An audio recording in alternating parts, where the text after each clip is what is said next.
पुलिसिरात की तफसील। क़यामत में जब मौजूदा आसमान और ज़मीन बदल दिए जाएंगे और पुलिसिरात पर से गुजरना होगा, वहां सिर्फ दो मकामात होंगे, जन्नत और जहन्नम। जन्नत तक पहुंचने के लिए लाजिमन जहन्नम के ऊपर से गुजरना होगा। जहन्नम के ऊपर एक पुल नस्ब किया जाएगा, उसी का नाम सिरात है। उससे गुजर कर जब उसके पार पहुंचेंगे, वहां जन्नत का दरवाजा होगा। वहां नबी करीम सल्लल्लाहु अलैहि वसल्लम मौजूद होंगे और अहले जन्नत का इस्तकबाल करेंगे। ये पुलिसिरात दर्जा ज़ैल सिफात का हामिल होगा। नंबर 1, बाल से ज्यादा बारीक होगा। नंबर 2, तलवार से ज्यादा तेज होगा। नंबर 3, सख्त अंधेरे में होगा। इसके नीचे गहराइयों में जहन्नम भी निहायत तारीकी में होगी, सख्त बिपरी हुई और गजबनाक होगी।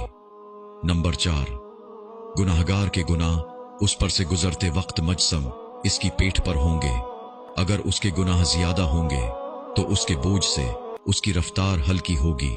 अल्लाह ताला हमें इस सूरत से अपनी पनाह में रखे। और जो शख्स गुनाहों से हल्का होगा तो उसकी रफ्तार पुलिसिरात पर तेज होगी। नंबर 5, इस पुल के ऊपर आंकड़े लगे हुए होंगे और नीचे कांटे लगे होंगे जो कदमों को जख्मी करके उसे मुतासिर करेंगे।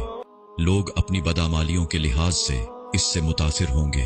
नंबर 6, जिन लोगों की बेईमानी और बदामालियों की वजह से उनके पैर फिसल कर वो जहन्नम के गड्ढे में गिर रहे होंगे, उनकी बुलंद चीख पुकार से पुलिसिरात पर दहशत तारी होगी। रसूलुल्लाह सल्लल्लाहु अलैहि वसल्लम पुलिसिरात की दूसरी जानिब जन्नत के दरवाजे पर खड़े होंगे। जब तुम पुलिसिरात पर पहला कदम रख रहे होगे, आप सल्लल्लाहु अलैहि वसल्लम तुम्हारे लिए अल्लाह ताला से दुआ करते हुए कहेंगे, या रब्बि सल्लिम, या रब्बि सल्लिम। आप भी नबी सल्लल्लाहु अलैहि वसल्लम के लिए दरूद पढ़िए। लोग अपनी आंखों से अपने सामने बहुत सौ को पुलिसिरात से गिरता हुआ देखेंगे और बहुत सौ को देखेंगे कि वो इससे निजात पा गए हैं। बंदा अपने वालिदीन को पुलिसिरात पर देखेगा लेकिन उनकी कोई फिक्र नहीं करेगा। वहां तो बस एक ही फिक्र होगी कि किसी तरह खुद पार हो जाए।